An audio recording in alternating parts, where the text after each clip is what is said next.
निकालते हैं, यूनियन कैसे निकालते हैं, ओनली कैसे निकालते हैं. But there is another concept which we studies in the last class which was mainly about maximum and minimum common और intersection possibilities. You guys remember that, जिसमें हम वेन डायग्राम एक रेक्टेंगल फॉर्मेट में करते थे, राइट? वो याद है आप लोगों को? That's a very important form because उसी फॉर्म के ही ज़्यादातर क्वेश्चंस आते हैं. क्लियर कट क्वेश्चंस भी आते हैं बट बहुत कम आते हैं. मैक्सिमम एंड मिनिमम फॉर्म के ही ज़्यादा क्वेश्चंस आते हैं. ठीक है, so just to review about what we studied in our last class, this is one of the questions. If n number of elements in A is 5, number of elements in B is 9, then find the maximum and minimum possible values for n A intersection B. Intersection मतलब A और B में common कितना हो सकता है, maximum and minimum. If first part universal set के number of elements 12 है, universal set के नंबर ऑफ एलिमेंट्स 20 है. ठीक है, कुछ याद आ रहा है या ऊपर से जा रहा है?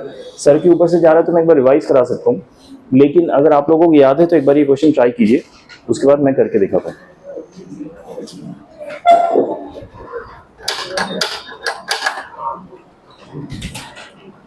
Oh yeah, that's fine. आपको पता है.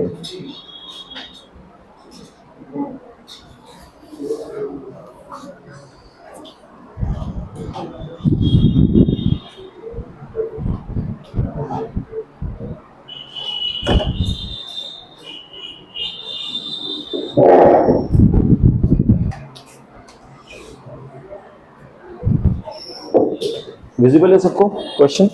ओके, रिकॉर्डिंग स्टार्ट है क्या यहाँ पे?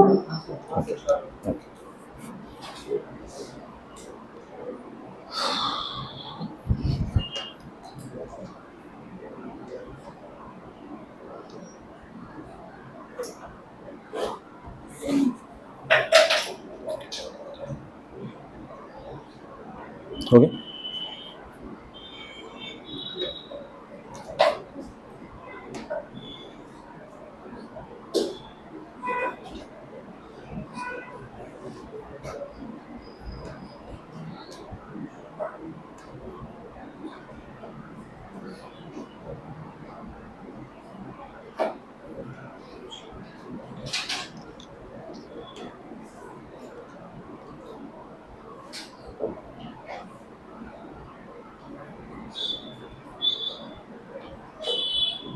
able to proceed both parts? Okay.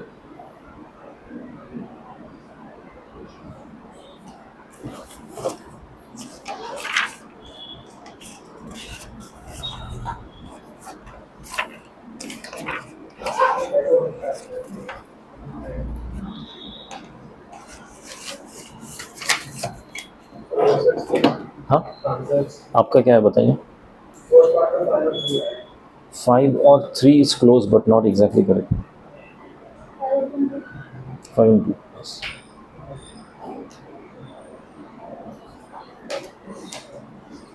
इस बार हमारी थर्सडे को भी क्लास है. जो लास्ट वीक हमारी क्लास मिस हुई थी उसको कॉम्पेंसेट करने के लिए थर्सडे मॉर्निंग 10:45 ही होगा. I hope you guys have been appraised.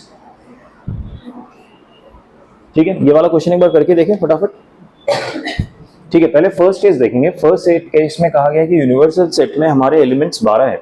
सो अगर मैं ये यूनिवर्सल सेट एक ड्रॉ करता हूँ, ठीक है, यूनिवर्सल सेट में 12 एलिमेंट्स है. ठीक है, और ये बोला जा रहा है कि सेट ए में 5 है, बी में 9 है. Find the maximum and minimum possible values of A intersection B, यानी कॉमन वैल्यूज कितने हो सकते हैं. इसमें हमेशा हमें किस वाले से अप्रोच करना है, जिसमें ज्यादा एलिमेंट्स है, यानी इसमें बी में ज्यादा एलिमेंट्स है. सो ये यूनिवर्सल सेट में 12 एलिमेंट्स है, तो क्या मैं एक ऐसा बी यहां तक ड्रॉ कर सकता हूं जिसमें 9 एलिमेंट्स होंगे. ये सारे 9 एलिमेंट्स बी के हैं. ठीक है, ये मैंने ड्रॉ किया. अभी मुझे एक ए के नंबर ऑफ 5 एलिमेंट्स ड्रॉ करने हैं, यानी अंडरस्टैंड करने कहां पे है. सो बेस्ट केस सिनेरियो, और रादर बेस्ट केस नहीं, most of the common element scenario हो सकता है कि ये जो 9 एलिमेंट्स बी के हैं, इसी में ही 5 एलिमेंट्स ए के हैं. ये हो सकता है एक सिनेरियो. इस सिनेरियो में ए और बी में number of common elements max कितने हो पाएंगे? 5. ए एंड बी के कॉमन एलिमेंट्स हो गए 5. एक और सिनेरियो हो सकता है कि मेरे पास टोटल 12 एलिमेंट्स हैं, लेकिन बी के 9 इधर है और बाकी जो बचे 3 एलिमेंट्स हैं ये अभी बी को असाइन नहीं है. ठीक है, बी के 9 एलिमेंट्स ये है, 3 बच गए. ये 3 में क्या ए को असाइन कर सकता हूँ? ए को असाइन कर सकता हूँ, लेकिन ए को टोटल 5 एलिमेंट्स होने चाहिए, राइट। 5 में से 3 तो मैंने ए को असाइन कर दिया, यानी मुझे 2 एलिमेंट्स और चाहिए। सो ये 2 एलिमेंट्स मुझे ये बी वाले पोर्शन से ही पिक करना पड़ेगा। सो ये दोनों पोर्शंस मिला के ही मेरे 5 एलिमेंट्स बन गए। So this is the second case जहां पे मुझे कम से कम 2 एलिमेंट्स ए से पिक करने, सॉरी बी से पिक करने पड़े for A. Got it? So minimum number of A intersection B is 2, maximum number is 5। Got it? Okay, second case देखते हैं जहां पे यूनिवर्सल सेट का स्ट्रेंथ है 20, nothing changes except universal set का स्ट्रेंथ 20 हो जाता है। अभी फिर से वही अप्रोच करेंगे। Number of elements in B is 9, ठीक है, ये बी के एलिमेंट्स है, तो ये वाला जो पोर्शन है 9 एलिमेंट्स से बी को असाइन करो। ओके, अभी मुझे ए में फिर से 5 एलिमेंट्स चाहिए। Again the first best case scenario जहां पे मैक्सिमम ओवरलैप हो सकता है इज कि मैंने ए को यहीं पे ही 5 दे दिया, बी के अंदर ही, जो बी के 9 एलिमेंट्स है उसी में से ही मैंने 5 ए को असाइन कर दिया, ठीक है। सो ए और बी में कॉमन एलिमेंट्स मेरे 5 हो गए। This is the max A intersection B which can happen. Second scenario कि 20 में से 9 एलिमेंट्स तो मैंने बी को असाइन कर दिया, अभी भी कितने एलिमेंट्स फ्री है? 11 एलिमेंट्स फ्री है। क्या 11 में से मैं 5 एलिमेंट्स ए को असाइन कर सकता हूँ? 11 एलिमेंट्स फ्री है, मैंने 5 असाइन कर दिए, ठीक है। तो अभी भी 5 असाइन करने के बाद 2a, ठीक है, अभी भी कितने एलिमेंट्स बचे हैं? ये 14 हो गए, 6 एलिमेंट्स अभी भी फ्री बचे। दैट मीन्स ये 6 एलिमेंट्स फ्री बचे, दैट मीन्स ए और बी में कोई भी कॉमन एलिमेंट्स नहीं है, इनफैक्ट अभी भी एक्स्ट्रा बचे, ठीक है। So this is the minimum intersection scenario कि ए इंटरसेक्शन बी का मेरा मिनिमम वैल्यू कितना होगा? 0, ठीक है। अच्छा ये बताइए यूनिवर्सल सेट का कितना स्ट्रेंथ होना चाहिए कम से कम, मिनिमम कि मिनिमम इंटरसेक्शन 0 हो या सम के बराबर? सम के बराबर। अच्छा अगर यूनिवर्सल सेट का स्ट्रेंथ होता 14, ठीक है, तो ये 9 में बी को असाइन करता और बाकी जो 14 - 9 5 है, वो 5 का 5 में किसको असाइन करता? ए को असाइन कर देता, तो भी कॉमन मेरा 0 आता, कॉमन एलिमेंट्स, राइट। सो अगर मिनिमम 14 यूनिवर्सल सेट का स्ट्रेंथ है, दैट मीन्स कॉमन एलिमेंट 0 हो सकता है। So it's a lesson out of this कि अगर 5 + 9 14 है, ठीक है, और वही यूनिवर्सल सेट का लेंथ है, यानी मिनिमम स्ट्रेंथ होना चाहिए, सो दैट हमारा जो इंटरसेक्शन का मिनिमम पॉसिबल वैल्यू 0 हो जाए, और मैक्सिमम हमेशा कितना रहेगा? इनमें से जो छोटा वैल्यू, ठीक है, you can remember this as a formula, ठीक है। मैक्सिमम हमेशा छोटे वैल्यू का रहेगा, 3 है तो भी, ठीक है, 4 है तो भी, कितने भी हो सकते हैं, मैक्सिमम इंटरसेक्शन सबसे जो मिनिमम वैल्यू है वही रहेगा। Okay, moving on to next question. Okay, a bit of a gross question but ठीक है, it's part of math, कुछ कर नहीं सकते। A group of soldiers suffered from following injuries in a battle. 70% soldiers lost an eye, 85% lost a leg, 80% lost an arm. What is the minimum percentage of soldiers who lost all 3 body parts? I know, but it's a question, उससे ज़्यादा कुछ नहीं है। यानी ऐसा कितने soldiers है कम से कम परसेंटेज में जो क्या हो गए? काने हो गए, लंगड़े हो गए, लूले हो गए, तीनों हो गए, जिनका तीनों लॉस हो गया। प्लीज निकाल के ट्राई कर सकते हैं, ठीक है। वही अप्रोच लगाइए जो अप्रोच अभी तक हमने लगाया। ड्रॉ, इसमें यूनिवर्सल सेट का स्ट्रेंथ कितना होगा? 100, because we are dealing in percentage, ठीक है। उसके बाद देखिए मिनिमम कितना होगा।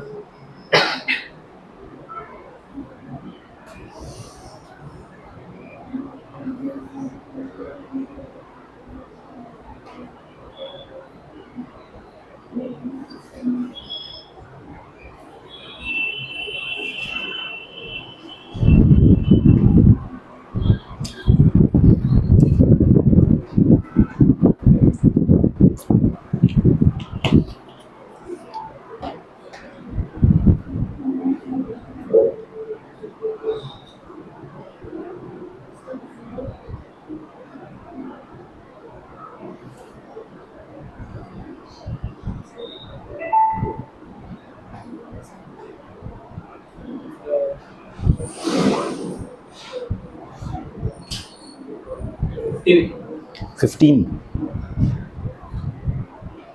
नहीं, नॉट 15।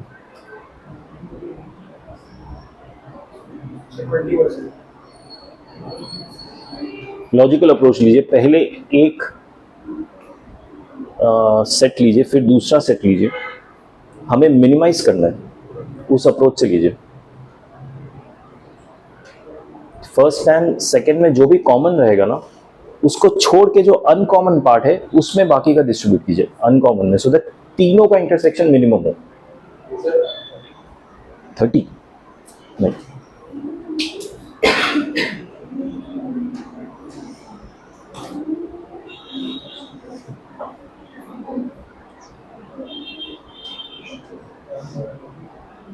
अच्छा मैक्सिमम कितना हो सकता है? 70, मैक्सिमम 70 हो सकता है, क्योंकि हमने अभी डिस्कस किया इन तीनों में से जो मिनिमम वैल्यू होगा वो मैक्सिमम रहेगा, ठीक है, लेकिन हमें मिनिमम निकालना है 10 से 40। कितना?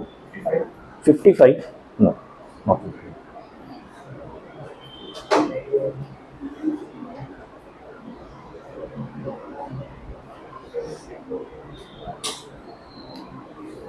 ट्राई करें एक बार।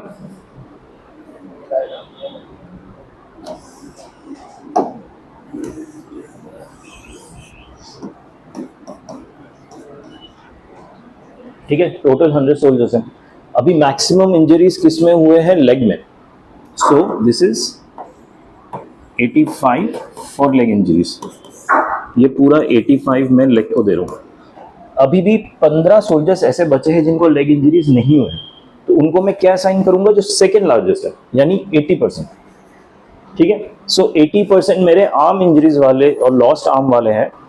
85 में से 15% फ्री रह गया है, तो ये 15 में किसको दे दूंगा? लॉस्ट आर्म को। ठीक है, तो लॉस्ट आर्म को और मिनिमम कितने चाहिए होंगे? 65 और चाहिए होंगे, राइट। सो आर्म्स का यहां तक मैं कर लेता हूं, यहां से यहां तक, जिसमें 15 नॉन लेग वाले हैं और 65 लेग्स वाले। ठीक है, सो ये आर्म्स का कितना हो गया? 80। ठीक है, कॉमन कितना आ गया इसमें? 65। यहां तक समझ आ गया। अभी थर्ड क्या है? लॉस्ट एन आई, 70%। मुझे ये जो कॉमन एरिया है ना, इसको मिनिमाइज करना है, I have to minimize it. ठीक है, तो मैं क्या ट्राई करूंगा? ये जो 70% सोल्जर्स है ना, उनका लेग के साथ भी कॉमन निकालूंगा और आर्म्स के साथ भी कॉमन निकालूंगा, लेकिन कॉमन एरिया में नहीं डालूंगा। जो लेग्स एंड आर्म का कॉमन है वहां नहीं डालूंगा, सो दैट इस एरिया को मैं मिनिमाइज कर सकूं। ठीक है, अभी मुझे 70% चाहिए आई के लिए। यहां से मुझे देखिए, ये यहां से यहां मेरा कितना था? 80 है, तो सिर्फ लेग मेरे पास 20 रह गया। सिर्फ लेग मेरे पास 20 रह गया, राइट, लेग इंजरीज वाले। तो ये 20 में से मैं 70 जो आई इंजरीज वाले हैं, इनसे मैं 20 में लेग वाले असाइन कर दूंगा। ठीक है, ये सिर्फ लेग वाले हैं, लेग एंड आर्म वाले नहीं है। सिर्फ लेग के जो 20 बचे थे वो मैंने आई इंजरीज को असाइन कर दिया। ठीक है, और जो 15 था जो सिर्फ आर्म इंजरीज थे, वो उनमें से भी 15 में आई वाले को असाइन कर दूंगा। 15 लेग नहीं था, 15 आर्म था। देखिए लेग ये 85 है, ये जो 15 बच गया था ये नॉन लेग था, वो मैंने आर्म को असाइन किया। ठीक है, तो ये 15 जो है ये आर्म वाले हैं। Getting it what I am trying to say? Not able to understand? Okay, legs and arm तक समझ आया? ठीक है, ये लेग्स मेरे 85 है। 15 सोल्जर्स ऐसे हैं जिनको लेग इंजरीज नहीं है। ठीक है, तो ये 15 जो सोल्जर्स है, इनको मैं आर्म इंजरीज को असाइन कर दूंगा, जिन who have lost their arm. ठीक है, सो 15 सोल्जर्स ऐसे हो गए जिनको लेग इंजरीज नहीं है लेकिन आर्म इंजरीज है। लेकिन अभी भी मुझे 80% चाहिए आर्म इंजरीज वाले। सो 15 में और 65 मुझे ऐड करना पड़ेगा by picking it up from the leg people. ये जो जिनका लेग इंजरीज था ना, इनसे मैं और 65% पिक करके ये 15 में ऐड कर दूंगा। सो ये जो अब टोटल हो गया ना, these are arm injuries people, जिनको आर्म की इंजरी हुई। ठीक है, ये नीचे के इनके ये 80% कौन है? 85 था ना, 85 है ये लेग वाले, और ये 80 हो गए आर्म्स वाले, जिसमें कॉमन है ये 65। This is the common part, जिनको दोनों है, आर्म्स है and legs, and this is the minimum. जिनको आर्म एंड लेग इंजरीज है। अभी मुझे निकालना है आंसर जिसमें तीनों इश्यूज है, राइट। इसमें मुझे आई को भी एडजस्ट करना होगा, लेकिन मुझे मिनिमाइज करना है, राइट। सो इस 85 लेग इंजरीज वाले में सिर्फ कितने ऐसे बचे जिनको सिर्फ लेग इंजरीज है लेकिन आर्म इंजरी नहीं है। ये जो कॉमन पार्ट खत्म हो रहा है ना आर्म का, यहां से यहां तक, ये 20 बचे। 85 माइनस 65, ये 20 सोल्जर्स ऐसे हैं जिनको सिर्फ लेग इंजरीज है लेकिन आर्म इंजरीज के साथ कोइंसिडेंस नहीं हो रहा उनका। Are you getting what I am trying to say? और 15 सोल्जर्स ऐसे थे, स्टार्टिंग में ही हमने डिसाइड कर लिया था, जिनको लेग इंजरीज नहीं है बट आर्म इंजरीज है। यानी 20 सोल्जर ऐसे हैं जिनको सिर्फ लेग इंजरीज है और 15 ऐसे हैं जिनको आर्म इंजरीज है। इन दोनों को मैं आई इंजरी में भी एडजस्ट कर दूंगा। तो 20 सोल्जर्स ऐसे हो गए जिनको लेग भी है प्लस आई इंजरी भी है लेकिन आर्म नहीं है, और 15 सोल्जर ऐसे हैं जिनको आर्म इंजरी है और आई भी है लेकिन लेग नहीं है। ठीक है, तो अभी तक मेरे टोटल सोल्जर्स कितने हो गए इसमें? 35 हो गए। लेकिन अभी मुझे 70 का टारगेट मीट करना है आई के लिए, तो 35 मैंने लेग और आर्म से पिक कर लिया। तो बाकी जो 35 बचे वो कहां से पिक करूंगा? ये वाला जो कॉमन एरिया है इससे पिक करना पड़ेगा। There is no other choice, I am trying to minimise.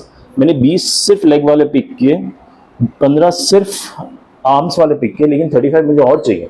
वो मुझे ऐसे लोगों से पिक करना पड़ेगा जिनको लेग एंड आर्म दोनों है। ठीक है, सो 70 में से 35 माइनस किया तो प्लस 35 ऐसे आ जाएंगे जो लेग प्लस आर्म्स तो है ही, और मैंने उनकी अपनी तरफ से आई का भी कर दिया। समझ आया क्या किया मैंने? सो इसी में से और 35 मुझे ऐसा बनाना पड़ेगा, मान लीजिए मैं ऐसे असाइन करूं, जिनको लेग आर्म प्लस आई है। 35 इज आंसर। ठीक है, ये मेरा आंसर है। ये मिनिमम इतने परसेंटेज है जिनको लेग आई और आर्म इंजरीज है। ठीक है, ये क्वेश्चन हम अभी तक करते आ रहे थे लेकिन 2 वेन डायग्राम के सपोर्ट से कर रहे थे, ये 3 वाला है। Got it everyone? ठीक है, नेक्स्ट क्वेश्चन पे मूव करते हैं।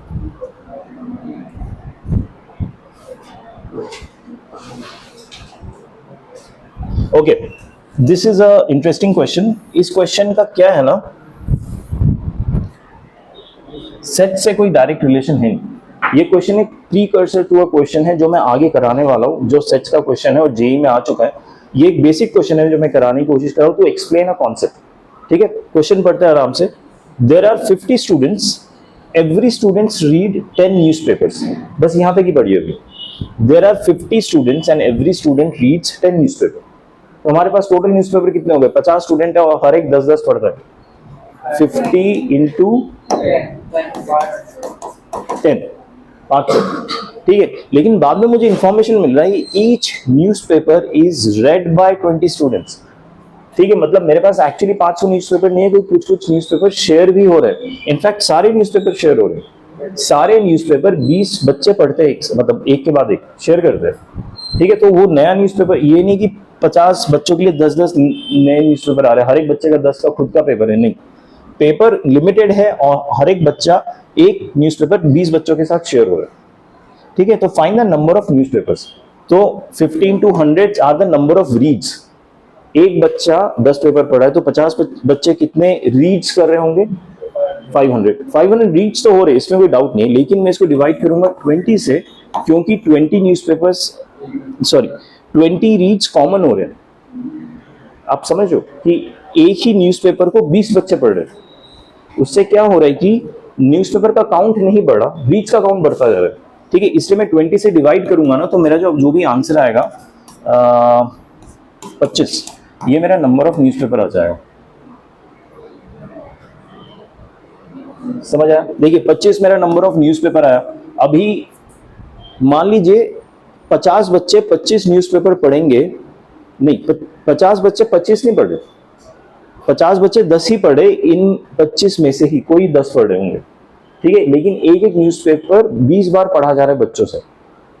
ठीक है, एक एक न्यूज़पेपर 20 बार पढ़ा जा रहा है, सॉरी एक न्यूज़पेपर 20 बच्चों के द्वारा पढ़ा जा रहा है, 20 बार नहीं पढ़ा जा रहा, बच्चे तो 10 ही पढ़े। तो इसको मैं रिवर्स में समझाने की कोशिश कर रहा हूं आप लोगों को।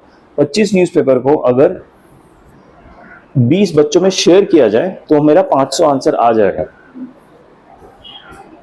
ठीक है, ये कॉन्सेप्ट है। ये कॉन्सेप्ट क्यों है? सो दैट मैं नेक्स्ट क्वेश्चन में आपको समझा सकूं। नेक्स्ट क्वेश्चन क्या है? नेक्स्ट क्वेश्चन ऐसा क्वेश्चन है ना जो एक बार में समझ नहीं आता, ठीक है? सो इट्स फाइन, अगर आपको समझ नहीं आ रहा, मैं धीरे धीरे आराम आराम से समझाऊंगा, आप अपना टाइम लेके समझिए, there is no rush.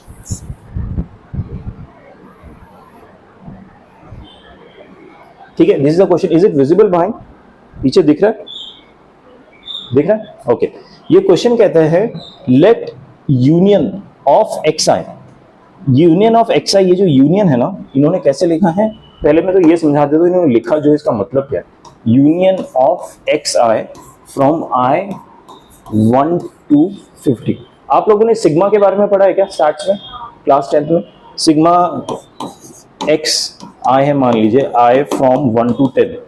Sigma का मतलब क्या होता है? आई फ्रॉम 1 to 10 मतलब x1 plus x2 plus x3 ऐसे करते करते x10 तक समेशन। ठीक है, तो सिग्मा क्या रिप्रेजेंट करता है? समेशन। आपने कभी मल्टीप्लिकेशन के बारे में पढ़ा है? नहीं पढ़ा होगा क्योंकि वो पार्ट ऑफ कोर्स नहीं। मल्टीप्लिकेशन का भी एक साइन होता है, just can't recollect right now उसका क्या साइन रहता है, वो आने वाला है हमारे इसमें। मल्टीप्लिकेशन का भी साइन होता है, I can't recollect right now. वैसे ही ये यूनियन का साइन है। यूनियन का साइन का मतलब क्या होगा? एक्स आई के साथ 1 2 है तो x1 union x2 union x3 union ऐसे करते करते यूनियन x50 तक जाएगा, क्योंकि ये 1 से लेके 50 तक है। Got it? सो ये समेशन, ये सॉरी यूनियन का जो साइन है उसका मतलब समझ आया आप लोगों को क्या होता है? ठीक है, अब मुझे गिवन है let union of X I from 1 to 50, ठीक है, is equal to union of Y I from 1 to n। n कहां तक एंड हो रहा है मुझे पता नहीं, इसलिए जेनरिक नंबर n तक दे दिया है। That is equal to another set t। ये जो यूनियन करके हम सेट बनाएंगे, ये एक और सेट ही बनेगा, right? Union of sets give a set only. So ये एक सेट t के बराबर कर दिया और ये दोनों आपस में भी बराबर है, ऐसे इंफॉर्मेशन गिवन है। ठीक है, आगे का पढ़ते हैं। Where xi contains 10 element and each yi contains 5 elements. अच्छा ठीक है, उसमें लिखा है ईच xi कंटेंट, यानी इसमें ईच में कितने एलिमेंट्स हैं?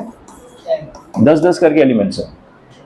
ठीक है, सो आइडियली अगर एक में 10-10 एलिमेंट है तो 50 में कितने एलिमेंट्स हो जाने टोटल? 500 हो जाने चाहिए। ठीक है, if each element of set t, ये जो फाइनल सेट t है, if each element of set t is an element of exactly 20 sets of xi। ये जो लाइन है इसका मतलब समझिए बहुत ही ध्यान से। If each element of set t, ये सेट t कौन सा? ये जो यूनियन फॉर्म कर करके, ऐसे बहुत सारे यूनियंस फॉर्म किए हमने, राइट? कर करके जो फाइनली एक यूनियन का सेट नहीं बनेगा ऐसे करके जो दिखेगा, ठीक है, ये मेरा फाइनल सेट है। If each element of set t, इसी सेट t के हर एक element, every element is an element of exactly 20 sets of xi।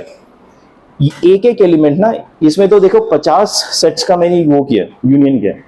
एक एक एलिमेंट 20 सेट्स में एग्जिस्ट करता है, मतलब इट्स अ कॉमन एलिमेंट।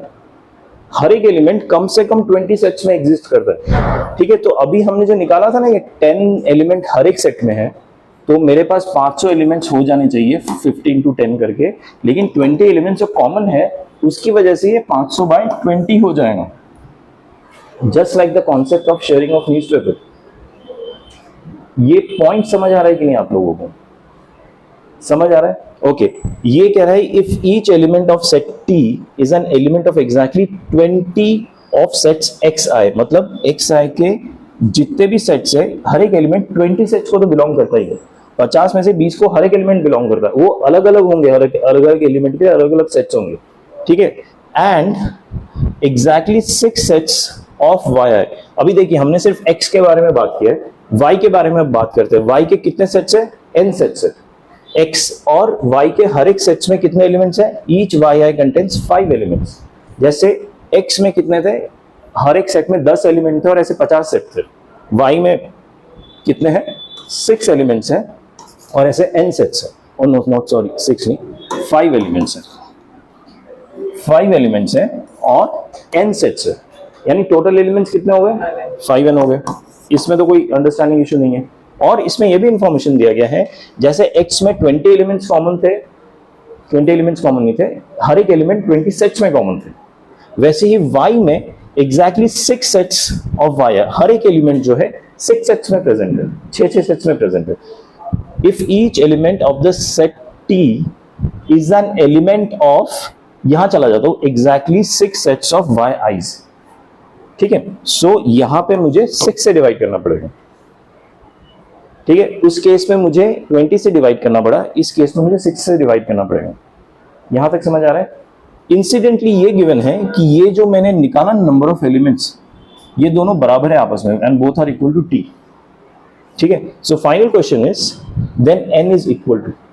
ठीक है, n इज इक्वल टू कैसे आएगा? ये जो मैंने 500/20 निकाला, which I hope you guys have understood, and 5n/6 निकाला, ये दोनों आपस में बराबर है. This given is equal to t. So 5n/6 को अगर मैं 500/20 से इक्वेट करता हूं, this becomes 100, this becomes 5 and 6 5s are 30 हो गया. So n becomes 30 is the answer. ठीक है, देखिए जेई के क्वेश्चंस कॉम्प्लेक्सिटी ऐसे ही आता है कि क्वेश्चन समझ में नहीं आता, इनका कैलकुलेशन बहुत हैवी नहीं होता. अगर आपको कैलकुलेशन हैवी लग रहा है ना कोई भी क्वेश्चन करते हुए जेई का, मतलब आपका अप्रोच गलत है. ठीक है, अप्रोच वो हमेशा कैलकुलेशन से ज्यादा कॉन्सेप्ट में कंफ्यूज करेंगे आपको. ठीक है, और ये क्वेश्चन एक बार में समझना is difficult, I agree. The only way you can understand this question is अगर इस टाइप का क्वेश्चन आपने पहले किया हुआ है, आपको आइडिया है ये कैसे करना है, क्योंकि आपको 1 घंटे में इस टाइप के 25 क्वेश्चन मिलेंगे. ठीक है ना, 1 घंटे में ऐसे 25 क्वेश्चन करने होंगे, which is very less time. Normal question ही 1 घंटे में 25 नहीं हो पाते. ठीक है, so I am not trying to scare you, I am trying to tell you कि आपको अपना एक क्वेश्चन अप्रोच स्ट्रैटेजाइज करना होगा. कोई क्वेश्चन में अगर आपको लग रहा है ना कुछ हवा ही नहीं लग रहा, just skip it. Instead of attempting और हवाबाजी करोगे, -1 मार्क्स मिल जाएगा फॉर इनकरेक्ट आंसरिंग, उससे अच्छा स्किप कर दो. But I would not prefer that. Skip करते करते क्या होगा ना, वो आपका परसेंटाइल कम हो जाएगा. ठीक है, इट्स बेस्ट थिंग इज कि आपने उसको कहीं पे फेस किया हो, you know how the approach is, and then you get similar, क्योंकि पैटर्न ऑफ क्वेश्चन रिपीट होता है. एग्जैक्ट सेम क्वेश्चन रिपीट नहीं होगा ऑब्वियसली, बट पैटर्न रिपीट होगा. ठीक है, सो ये क्वेश्चन एक बार घर पे जाके भी कीजिए, ये होमवर्क का पार्ट होगा आपका. एक्चुअली आज जो सारे क्वेश्चन करेंगे सब आपके होमवर्क का पार्ट होगा. ठीक है, और अभी देखिए कल मैं चेक करूंगा, कल अगर मैंने आज होमवर्क कॉपी चेक नहीं किया तो जिन जिन का पेंडिंग है काम वो खत्म कीजिए आज कल, क्योंकि मैं डेफिनेटली चेक करूंगा. ठीक है, and include this question in your homework. Okay, चल भी होमवर्क. किसी को डाउट है? ओके, इसका सोल्यूशन भी दिया हुआ है यहाँ पे, if you guys want to read. Okay, अभी तक हमने जो पढ़ा है उसका एक कंक्लूजन यहाँ पे हम देख लेते हैं. ये कार्डिनैलिटी बेस्ड प्रॉब्लम तब से हम कर रहे, फिर रिमेंबर लास्ट क्लास से हम कार्डिनैलिटी बेस्ड प्रॉब्लम ही कर रहे हैं. इसमें 3 सेट का इंटरसेक्शन दिया हुआ है. इसमें जो जो एलिमेंट्स रिप्रेजेंटेड है ना, ये ओनली उस रीजन का ही एलिमेंट है, टोटल एलिमेंट नहीं है. दैट मीन्स जैसे ये सेट ए में x1 है ना, तो ये जो ओनली ए का एलिमेंट है, ये सिर्फ ये वाला जो अजीब सा फिगर है ना क्रेसेंट, उसका फिगर एलिमेंट है. ये b, x2 इज b का element, x3 is only this part का एलिमेंट. ठीक है, x7 ये इंटरसेक्शन का एलिमेंट है, x4 इन दोनों के इंटरसेक्शन का, x5 x6 इसी तरह. ठीक है, सो number of elements of a कितने हो जाएंगे? x1 plus x4 plus x6 plus x7, x1 plus x4 plus x7 plus x6. ठीक है, ओनली a का कितना होगा? x1. ठीक है, ओनली a एंड b, यानी a एंड b के इंटरसेक्शन का सिर्फ x4 होगा, x7 नहीं पार्ट होगा, क्योंकि वो c का हो जाता है पार्ट. सो अगर बोला जाता है a एंड b का कितने एलिमेंट है, तो वो x4 प्लस x7 होगा. लेकिन अगर ओनली a एंड b बोल दिया जाता है तो वो सिर्फ x4 होगा. Only a and b, x1 plus x4 plus x2, sorry a and b मतलब इंटरसेक्शन, सिर्फ x4 होगा. समझ आए? वो ओनली वर्ड है ना, it's be very careful about it. Only say आपका डेफिनेशन चेंज हो जा रहा है. ठीक है, only one of a b और c, तीनों में से किसी का भी हो सकता है, और है यहाँ पे एंड नहीं है. ठीक है, ए बी सी किसी का भी हो सकता है. तो देखिए ओनली वन, ओनली का मतलब क्या होगा? या तो सिर्फ ए का होगा, या सिर्फ बी का होगा, या सिर्फ सी का होगा. So only is playing a role कि या तो सिर्फ ए का हो सकता है, या बी का हो सकता है, सी का हो सकता है. लेकिन और क्या कर रहा है? और आपको ऑप्शन दे रहा है कि आप तीनों को ऐड कर दो, x1 x2 एंड x3 को. Got it? Exactly 2 of A B and C, exactly 2 का ही पार्ट होना चाहिए, या तो ए बी का, या बी सी का, या सी ए का. ठीक है, सो उस केस में x4 plus x5 plus x6 हो जाएगा. x7 नहीं होगा because it is part of 3 sets. ठीक है, number of elements of a b और c, मतलब a का हो, b का हो या c का हो, तो सारे ऐड हो जाएंगे. ठीक है, ये बहुत इंपॉर्टेंट कॉन्सेप्ट है हमारे चेक पॉइंट 3 में से आई थिंक 2 क्वेश्चन है जो शायद आपसे हुआ नहीं होगा या हो भी गया होगा। अगर आपको ये कॉन्सेप्ट क्लियर हो गया ना एलिमेंट्स को सेग्रीगेट करने का जोन वाइज, तो आराम से हो जाएंगे वो क्वेश्चंस। ठीक है, ओके।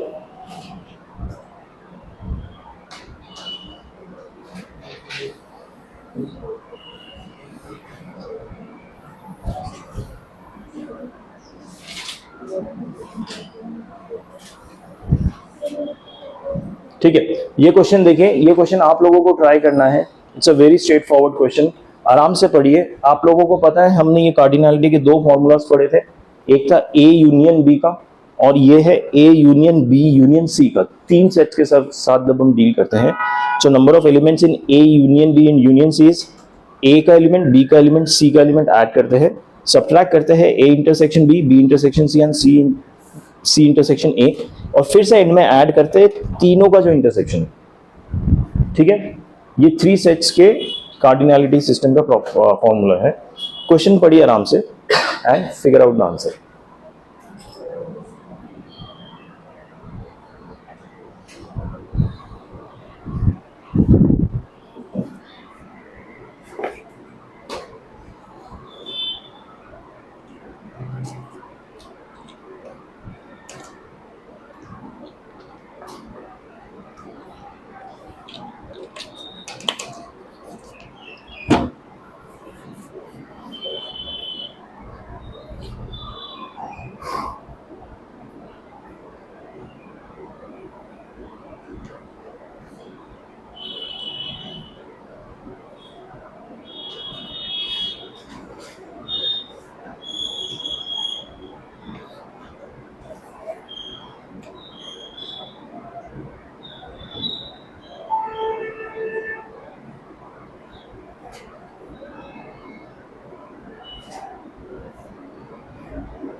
ठीक है, let's go through it.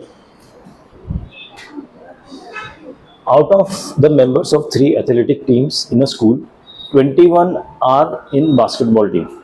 So number of players in basketball team कितना होगा? 21.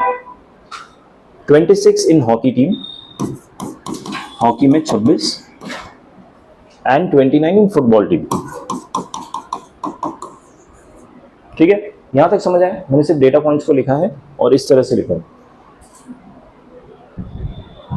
14 players play hockey and basketball. And मतलब इंटरसेक्शन, मतलब दोनों में मिला के खेलते हैं, ठीक है, दोनों गेम्स खेलते हैं जो। So hockey and basketball is 14।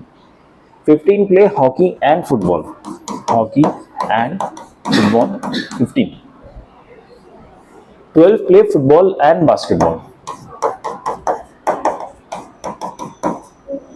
ठीक है, ये डेटा समझ आया सबको?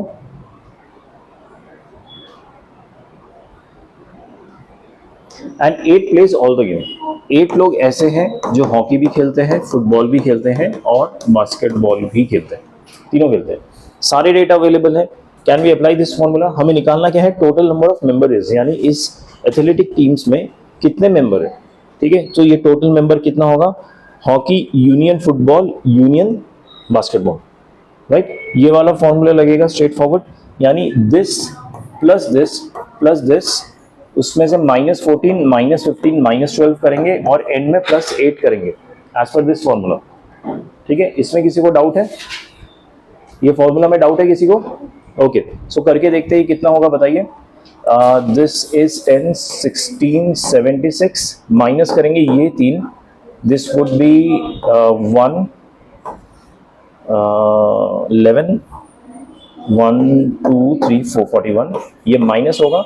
माइनस होने के बाद इसमें फिर से 8 ऐड हो जाएगा, तो ये माइनस करके देखता हूँ, वो 5 एंड 35, राइट, +8 ये वाला एंड में मैं ऐड करूँ, that will be 43। So 43 is our final answer, ठीक है। I hope everyone understood it. Shall we move on to next?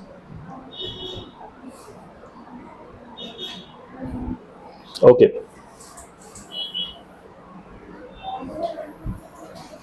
ये क्वेश्चन बहुत ही ध्यान से पढ़िएगा, ठीक है। फर्स्ट ऑफ ऑल इसमें 10,000 फैमिलीज दी हुई है, ठीक है। जो 40% करके जो डेटा दिया है उसका आप एब्सोल्यूट वैल्यू भी निकाल सकते हैं, क्योंकि 10,000 फैमिलीज दी हुई है। और जो आंसर निकालना है उसमें A only, B only, none of A B C, इस टाइप के हैं। सो क्वेश्चन को ध्यान से पढ़िए और उस हिसाब से आंसर निकालिए, ठीक है। बोलिए। दैट्स अप टू यू, आप एंड में भी निकाल सकते हैं, स्टार्टिंग में भी निकाल सकते हैं, क्योंकि ये जो ए ओनली है ना, वो परसेंटेज में नहीं देना, वो एब्सोल्यूट वैल्यू में देना।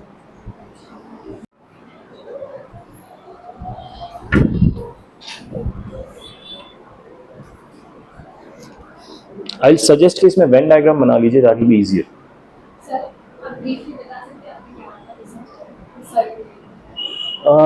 एक्चुअली कुछ नया कॉन्सेप्ट नहीं किया हमने, हम बस लास्ट क्लास में जो कॉन्सेप्ट पढ़े थे कार्डिनैलिटी के, उसी के क्वेश्चंस कर रहे हैं। अभी तक शायद 4 क्वेश्चंस कर लिए, this is the 4th one.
Done, answer आया।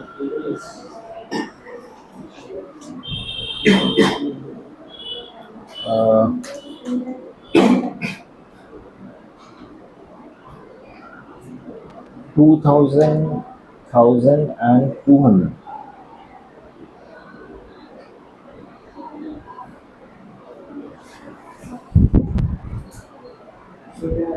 हाँ बता दो। A only, B only, none of ABC।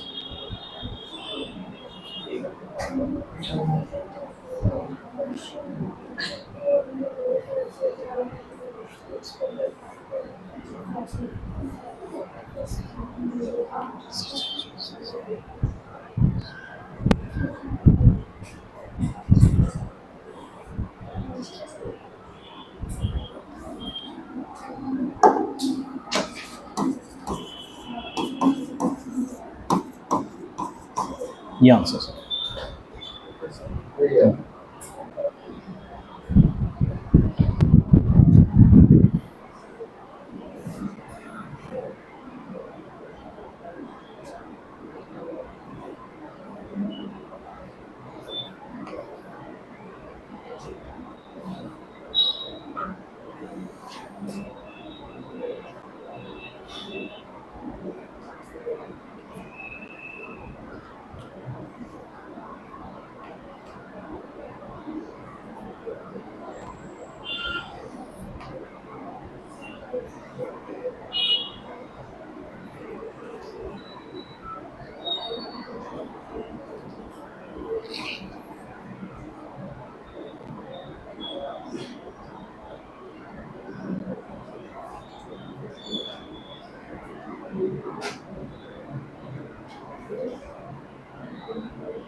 जो कमिंग संडे है उसका जो नेक्स्ट संडे होगा तब हमारा मैथ्स का टेस्ट होगा, first maths test of sets. ठीक है, जो फॉर्मेट जेई मेंस का रहता है उसी फॉर्म में होगा। एमसीक्यूज क्वेश्चन होंगे, फिलअप्स क्वेश्चन होंगे। एमसीक्यू के जो क्वेश्चन होंगे उसमें नेगेटिव मार्किंग होगा। 10 क्वेश्चन एमसीक्यूज के होंगे with negative marking, 4 marks for each question, -1 for incorrect question, 0 deduction if you have not attempted the question. ठीक है, और 5 फिलअप्स क्वेश्चन होंगे। Fill-ups question doesn't have negative marking, लेकिन उसमें एग्जैक्टली वही आंसर होना चाहिए, दैट इज एक्सपेक्ट। ठीक है, कुछ स्टेप्स के मार्क्स नहीं होंगे। आपको एक क्वेश्चन पेपर मिलेगा, उसमें आंसर लेके वापस लिखना है। तो you need to bring your rough copies to do all the calculations. ठीक है, आपको एक प्लेन शीट दिया जाएगा, प्रॉब्ली सिंगल साइड प्रिंटेड और बोथ साइड प्रिंटेड। उसमें ही आपको टिक करने होंगे एंड फिलअप्स के वैल्यूज लिख के वही सबमिट करना होगा। ठीक है, 1 आवर का पेपर होगा। स्टार्टिंग में it is difficult to attempt these kind of question papers because आपको आदत ही नहीं इस टाइप के क्वेश्चन पेपर की, right. It's a different kind of question, difficulty level अच्छा खासा रहता है, टाइम कम रहता है, तो there is lot of pressure in the mind. कई बार ऐसा होता है कि एक भी क्वेश्चन करेक्ट नहीं होता, that is fine, don't worry about 15 question होंगे तो कितने मार्क्स का होगा, 60 मार्क्स का, राइट। तो 60 में से अगर आप 15-20 भी स्कोर पाते ना, स्कोर कर पाते, it's a good marks for beginning. ठीक है, so don't worry about marks in the beginning, worry about your strategies in the beginning कि किस तरह से अटेम्प्ट करना है, कि क्वेश्चन को कैसे, कितना टाइम देना है, कौन सा स्किप करना है, कौन सा नहीं करना है, इन सब पे ध्यान दीजिए। ऑब्वियसली क्वेश्चन सॉल्व तो करना ही है, कई बार नेगेटिव मार्क्स भी आते हैं, so don't even worry about that. अभी मार्क्स की चिंता करने की टाइम नहीं, अभी कंफर्टेबल होने का टाइम है कि इस टाइप के क्वेश्चन पेपर के साथ आप कंफर्टेबल हो जाओ, आपको पता हो जाए कि प्रेशर कैसा होता है उस सिचुएशन में। ठीक है, और एक्चुअल टेस्ट पेपर में 1 घंटे में 25 क्वेश्चन आते हैं। I am starting with 12 to 15 to start with, I just give 12 to 15 questions, मैं देखता हूँ कितना देना है। ठीक है, धीरे धीरे उसको बढ़ाऊंगा, बट इवेंचुअली 25 ही हो जाएंगे 1 घंटे में। ठीक है, तो keep that in mind. It would be very different paper from what you are giving in schools of a board exam, उससे अलग रहेगा काफ़ी। सो आपका माइंड सेट डेवलप हो पहले, दैट्स व्हाट आई वांट। ठीक है, so prepare accordingly.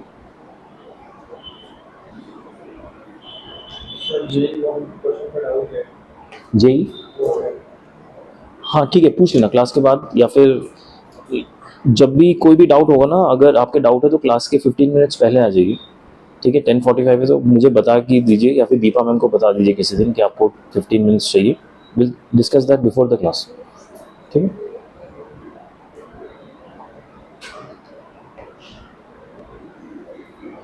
Shall we try this question? ठीक है, आराम से देखते हैं.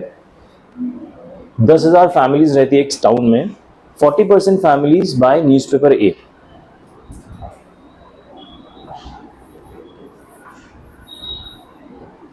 ठीक है. सो न्यूज़पेपर ए लेने वाले कितने लोग हैं? 40% ऑफ 10,000 यानी 4,000. ठीक है. 20% families buy newspaper B. B लेने वाले कितने लोग हैं? 2,000. And 10% families buy newspaper C.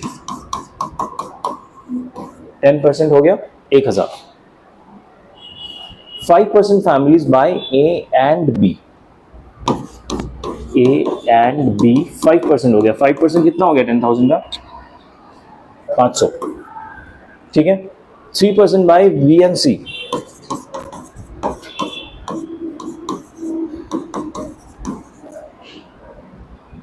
and 4% by A and C. And 400. If 2% of the families buy all the 3 newspapers,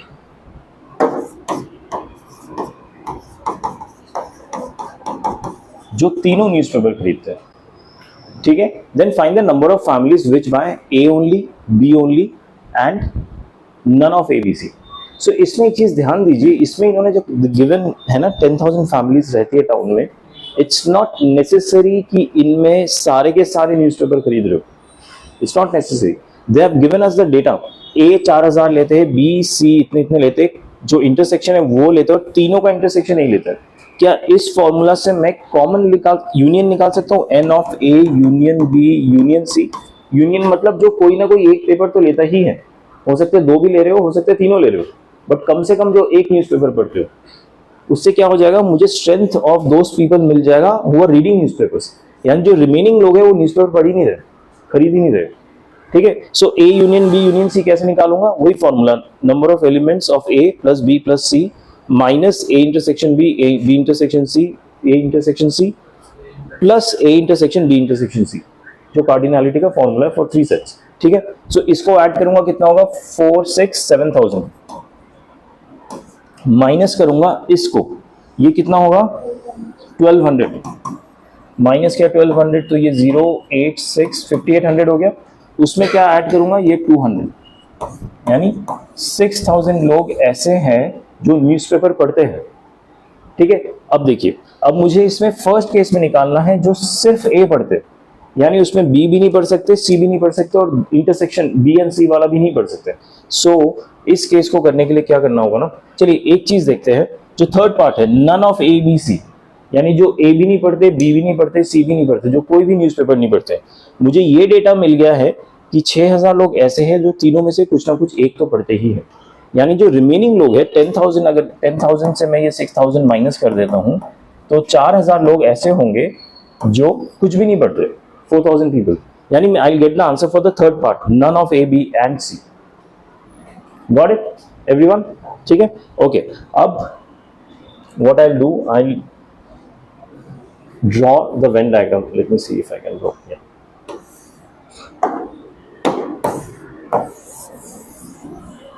universal set कितना है? 10,000. 10,000 क्यों? क्योंकि इतना गिवन है, 10,000 लोग रहते हैं. ए के कितने हैं? ए का कितना गिवन था? 6,000 नहीं, 6,000 नहीं है, 6,000 टोटल था. 40%. ठीक है. ए मेरे पास है 4,000, राइट. बी कितना था? 30%, 2,000. सी कितना है? 1,000, 10%. अच्छा, अब सबसे पहले मैं अंदर से स्टार्ट करूंगा. ऐसे कितने लोग हैं जो तीनों पढ़ते हैं? 200. ठीक है. तो मैं 200 यहां पे लिख दे रहा हूं. ठीक है. ये मेरा ए है, ये बी है, ये बी है, और ये सी है. सी कितना? 1,000 है. ठीक है. 200 लोग ऐसे हैं जो तीनों पढ़ते हैं. ए और बी के कॉमन कितने हैं जो ए एंड बी पढ़ते हैं? 500. ये देखिए 500. सो अगर ए एंड बी कॉमन यानी ये वाला एरिया 500 है, 500 में से 200 लोग ऐसे हैं जो सी भी पढ़ते हैं, तो सिर्फ ए और बी पढ़ने वाले कितने हो जाएंगे? 500 minus 200, 300। Got it? So A B पढ़ने वाले टोटल 500 है, लेकिन उसमें सी भी इंक्लूडेड है, सी पढ़ने वाली भी इंक्लूडेड है, जो 200 गिवन है मेरे पास। सो सिर्फ ए एंड बी यानी ओनली ए एंड बी मेरे पास 300 हो गया। सिमिलरली ओनली ए एंड सी कैसे निकाल पाऊंगा? ए एंड सी का मुझे गिवन है 400, 400 में से 200 ऐसे हैं जो बी भी पढ़ते हैं, तो सिर्फ ए और सी वाले मेरे पास हो जाएंगे 200। ठीक है, बी एंड सी मेरे पास कितना है? 300। ये बी एंड सी के पढ़ने वाले 300 लोग हैं, लेकिन उसमें 200 लोग ऐसे हैं जो ए भी पढ़ते हैं, तो इसलिए बी एंड सी ओनली वाले 100 हो जाएंगे। ये समझ आ गया कैसे ये बाइफर्केशन हुआ? अच्छा ठीक है, अब नाउ लेट्स कम टू ए। ए का टोटल स्ट्रेंथ है 4000।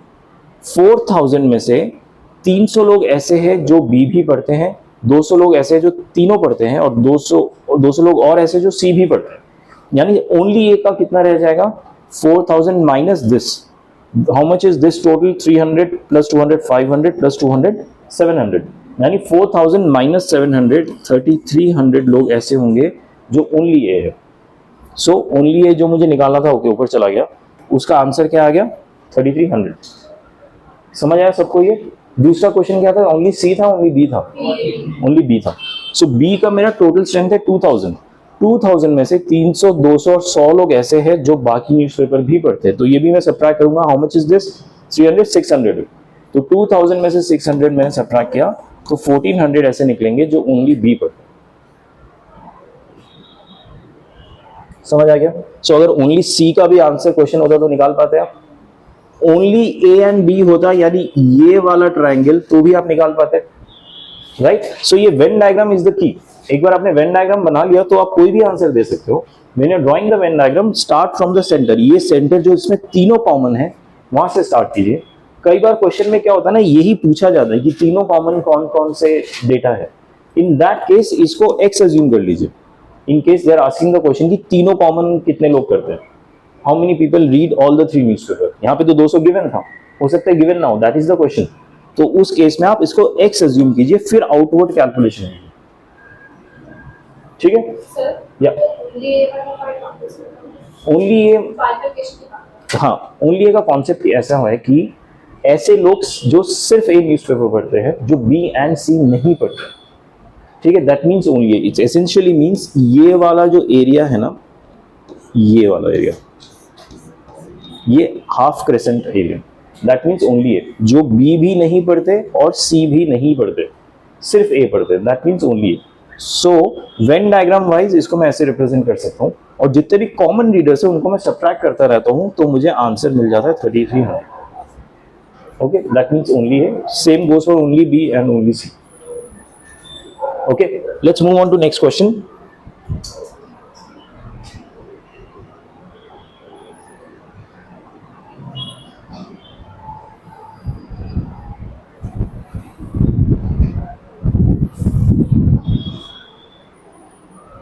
पढ़ के देखिए, out of 280 students in class 12th of a school, 135 play hockey, 110 play football, 80 play volleyball, and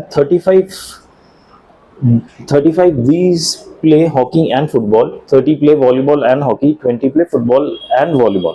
Also each student plays at least one of the 3 games. इस statement का importance आप समझ रहे हैं कि at least each student plays at least one of the 3 games. इस statement का मतलब होता है कि इन्होंने जो टोटल स्ट्रेंथ दिया ना 280 students, that is the union. इसमें सारे के सारे स्टूडेंट्स कुछ ना कुछ खेलते ही हैं, तो ये 280 is the union, they have already given the union. How many students play all the 3 games, यानी वो बीच का इंटरसेक्शन पूछ रहे हैं। ठीक है, ये ट्राई कीजिए, बीच के इंटरसेक्शन को अज्यूम कीजिए x, draw the Venn diagram, and सब कुछ ऐड होने के बाद क्या आंसर आना चाहिए? 280 आंसर आना चाहिए, आपका एक्स वैल्यू आ जाएगा उससे। ठीक है, try with this approach.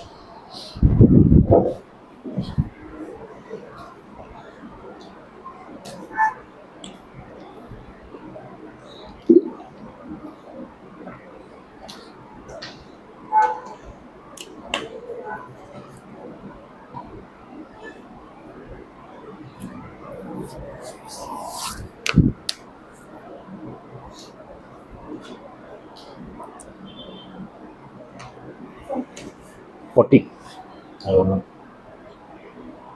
Yeah, 40.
ठीक है, एक इसका सोल्यूशन एक बार ट्राई करते हैं। देखिए क्वेश्चन में ये तो पता चल गया कि हमें how many students play all the 3 games निकालना है। So I will directly start with the Venn diagram. ठीक है, सो मेरे पास 3 सेट्स होंगे जो तीनों खेलते हैं, उसको मैं एक्स अज्यूम करता हूँ। ठीक है, now I will go other way around.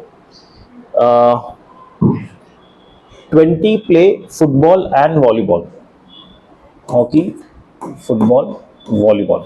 ठीक है, हॉकी के कितने हैं 135, फुटबॉल के हैं 110, वॉलीबॉल के हैं 80। ठीक है, 35 of these play hockey and football. Hockey and football कहाँ है? हॉकी एंड फुटबॉल में 35 दोनों खेलते हैं, राइट। लेकिन 35 में ऐसे प्लेयर्स भी होंगे जो हॉकी, जो वॉलीबॉल भी खेलते होंगे। ठीक है, हॉकी एंड फुटबॉल तो खेलते हैं 35, लेकिन कुछ ऐसे प्लेयर्स भी होंगे जो वॉलीबॉल भी खेलते होंगे। ठीक है, वो हॉकी एंड फुटबॉल में भी उनका काउंट आएगा। सो अगर 35 मेरे ऐसे प्लेयर्स हैं जो तीनों खेलते हैं, तो 35 माइनस एक्स ऐसे प्लेयर्स होंगे जो एच एंड एफ ओनली है, यानी सिर्फ हॉकी एंड फुटबॉल खेलते हैं, वो वॉलीबॉल नहीं खेलते, क्योंकि मैंने एक्स अज्यूम किया है जो तीनों खेलते हैं। Got it? How I got 35 minus x? पक्का? ओके, अगला है 30 play volleyball and hockey. So volleyball और हॉकी खेलने वाले 30 प्लेयर्स हैं जो दोनों खेलते हैं, लेकिन उसमें कुछ प्लेयर्स ऐसे होंगे जो फुटबॉल भी खेलते होंगे। ठीक है, तो ये जो सिर्फ फुटबॉल वाले प्लेयर्स एक्स जो मैंने अज्यूम किया है जो तीनों खेलते हैं, उनको मैं हटा रहा हूं, तो 30 माइनस एक्स ऐसे प्लेयर्स होंगे जो सिर्फ हॉकी एंड वॉलीबॉल खेलते हैं, फुटबॉल नहीं खेलते। Similarly for football and volleyball, 20 play football and volleyball, इसमें भी एक्स प्लेयर ऐसे होंगे जो तीनों खेलते हैं, तो 20 माइनस एक्स ऐसे होंगे जो सिर्फ ये दोनों खेलते हैं। ये लॉजिक समझ आ रहा है आप लोगों को? नहीं समझ आ रहा है तो याद कर लीजिए, ऐसे ही लॉजिक है। ठीक है, ऑल्सो ईच स्टूडेंट दिया, इसका मतलब कि ये जो टोटल स्ट्रेंथ होगा ना, ये हमारा यूनिवर्सल सेट यानी 280 के बराबर ही है। यानी देयर इज नो एलिमेंट्स जो कि 280 के में हैं जो नहीं खेलते कुछ भी गेम, सारे के सारे 280 प्लेयर्स कुछ ना कुछ खेलते हैं। ठीक है, so now what can we do is मैंने ये निकाल लिया. So can I find out how many players only plays hockey? या सो कितने हो जाएंगे? 135 minus x minus 30 minus x minus 35 minus x. ये जो स्टेटमेंट लिखा मैंने क्या किया है, 135 टोटल हॉकी प्लेयर्स है मुझे पता है, ठीक है. उसमें से एक्स मैंने ऐसे माइनस किए जो तीनों खेलते हैं, 30 माइनस एक्स मैंने ऐसे माइनस किए जो हॉकी एंड वॉलीबॉल खेलते हैं, और 35 माइनस एक्स मैंने ऐसे माइनस किए जो हॉकी एंड फुटबॉल खेलते हैं, ठीक है. तो इसका आंसर क्या आ जाएगा मेरा? अगर मैं ब्रैकेट खोलूँ तो ये आ जाएगा 135 minus x minus 30 plus x, और ये मैंने प्लस क्यों किया है, ये एक्चुअली माइनस होगा, आई एम नॉट श्योर मैंने प्लस किया है, माइनस 35 प्लस एक्स, ठीक है. सो एक एक्स तो कैंसिल हो गया, 135 में से 30 माइनस किया, 35 माइनस किया, यानी 65 माइनस किया, तो मेरा आंसर आ गया 70.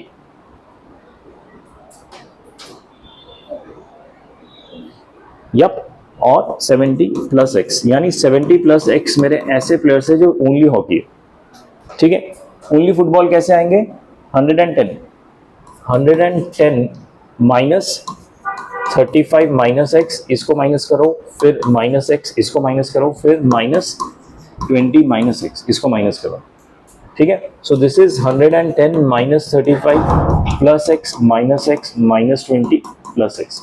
ये एक्स कैंसिल, 110 में से 35 माइनस 20 यानी 55 माइनस किया तो ये हो गया 555, ठीक है, प्लस एक्स, ये वाला एक्स जो प्लस एक्स बच गया ये आ गया. सो 55 plus x is my only football count. ऐसे ही ओनली वॉलीबॉल काउंट आ जाएगा 80 माइनस 30 माइनस 20 प्लस एक्स. ये मैंने पूरा सॉल्व करके डायरेक्ट लिख दिया, ठीक है. 50 यानी 30 प्लस एक्स मेरे ओनली वॉलीबॉल काउंट आ गया, ठीक है. अब हर एक सेक्शन के आंसर्स आ गए मेरे पास, लेकिन with the term x. Total strength मेरे पास 280 है गिवन है क्वेश्चन में, तो इन हर एक का सम कितना होना चाहिए? 280, ठीक है. ये समझ आया सबको? इसको 1 2 3 4 5 6 7, इन 7 टर्म्स को ऐड करूंगा, 280 के बराबर करूंगा. एक्स का वैल्यू कितना आ जाएगा? 40, ठीक है. वो मैं सॉल्व नहीं कर रहा हूं, वो आप लोग कर लीजिएगा, स्ट्रेट फॉरवर्ड इक्वेशन है वो. Got it? Any doubt? Is it necessary solve it? मैं कर भी सकता हूँ, कोई दिक्कत नहीं, ठीक है. I will keep it up to you. आप सॉल्व करके देखिए, अगर नहीं आता आंसर तो मुझे बताइए, will solve it again in the class. Okay.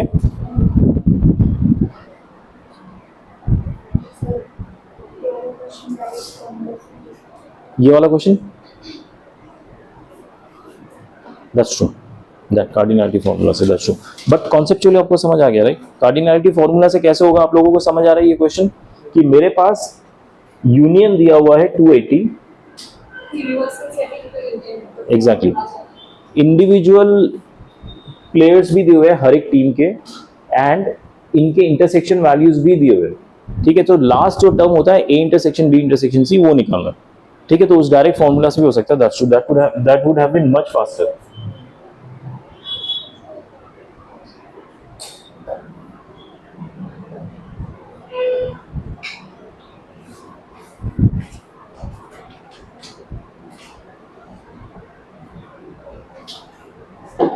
Okay, this question, please try it and solve it.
नहीं, आंसर इज सी।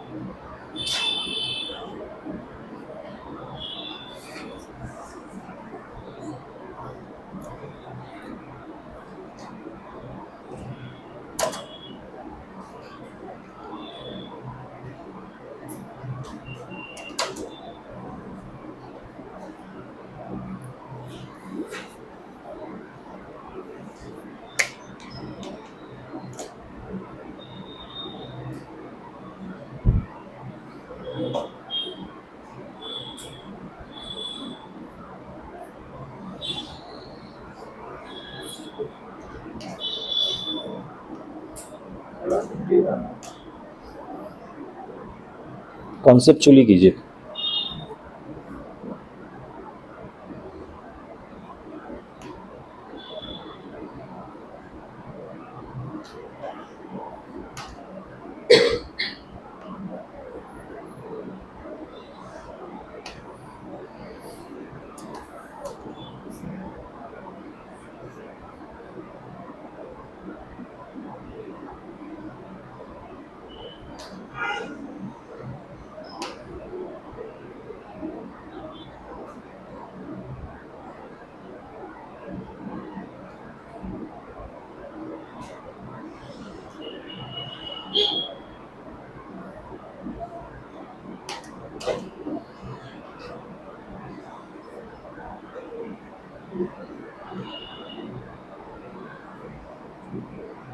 ट्राई करें क्वेश्चन।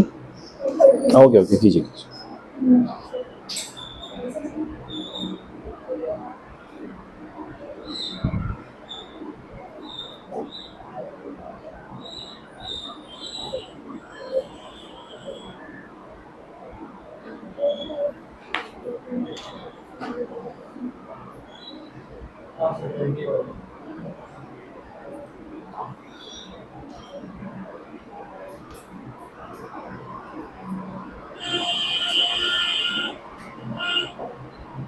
इसमें एग्जैक्टली 2 इवेंट्स में कितना मिला वो निकालना है, यानी इसमें ऐसे लोग जिनको तीनों मेडल्स मिले उनको एक्सक्लूड करना होगा।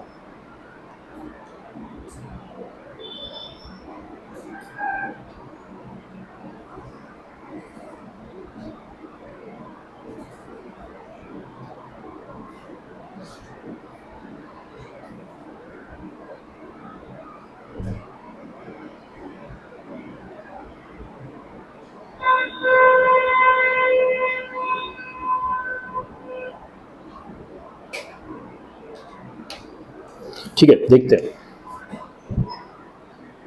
An organization awarded 48 medals in event A.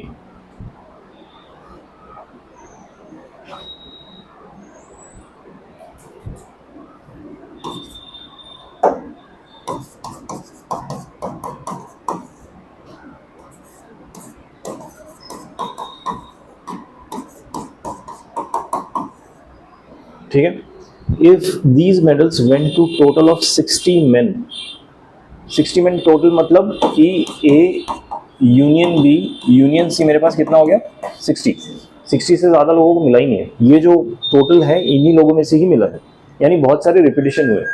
कई लोगों को 2 मिला है, कईयों को 3 भी मिला होगा। And only 5 men got medals in all the 3 events. ऐसे 5 ही लोग हैं जिनको तीनों में मिला। ठीक है, यहां तक समझ आ गया। हमें क्या निकालना है, how many receive medals in exactly 2 of the 3 events. Exactly 2 में से 3 इवेंट्स में कितने लोगों को मेडल मिला है। ठीक है, अच्छा आपको कार्डिनैलिटी का फॉर्मूला याद है राइट, जो 3 सेट्स का होता है, A union B union C is equal to A number of elements of B plus C फिर माइनस क्या होता है, A intersection B minus B intersection C minus C intersection A, फिर plus A intersection B intersection C. ठीक है, ये formula है। आप लोगों ने ये निकाल लिया इन तीनों का सम, राइट, 36 आंसर आ गया। लेकिन इसमें कैच क्या है ना, आप अच्छा ठीक है, पहले तो आप ये समझिए कि दो इवेंट्स में कितने लोग जीते हैं, पहले वो फाइंड आउट करते हैं। तो इसका वैल्यू कितना गिवन है मुझे, 60 गिवन है। ए का वैल्यू कितना गिवन है, 48 25 प्लस 18। ठीक है, इसका वैल्यू कितना गिवन है, जिनको तीनों मिला है +5। तो यहां तक ठीक है।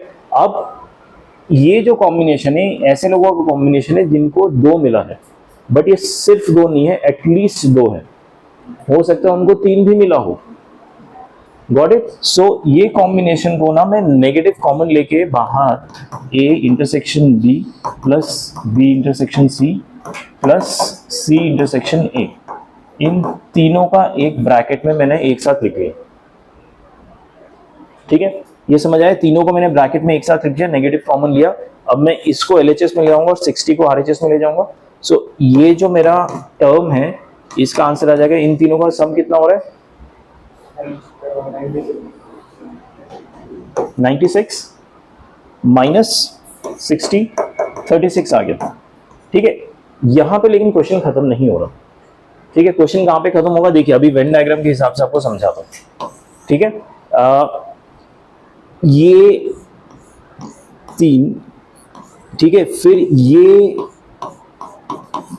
कॉमन एरिया, फिर ये वाला कॉमन एरिया फिर से। ठीक है, ये अगर ये मैं x ले लूं, ये y ले लूं, ये z ले लूं, तो x plus y plus z का जो मेरा आंसर है वो 36 है। आप समझ आ रहा है ना आपको, इन दोनों का a का और b का जो कॉमन एरिया है प्लस b और c का जो कॉमन एरिया, सॉरी a और c का जो कॉमन है और b और c का कॉमन है, तीनों का आंसर 36 आ रहा है। हमें क्या निकालना है, only a b and c। यानी मुझे ये वाला जो ट्राइंगल है ना, ये इसका सम, फिर ये वाले ट्राइंगल का सम और ये नीचे वाले ट्राइंगल का सम निकालना है। यानी जब मैं फर्स्ट a और b का निकाल रहा हूं, उसमें से मुझे ये वाला माइनस करना होगा, राइट। तो क्या कितना माइनस करूंगा जब मैं a और b का सिर्फ ओनली एंड b निकालूंगा, कितना कॉमन है तीनों का, 5।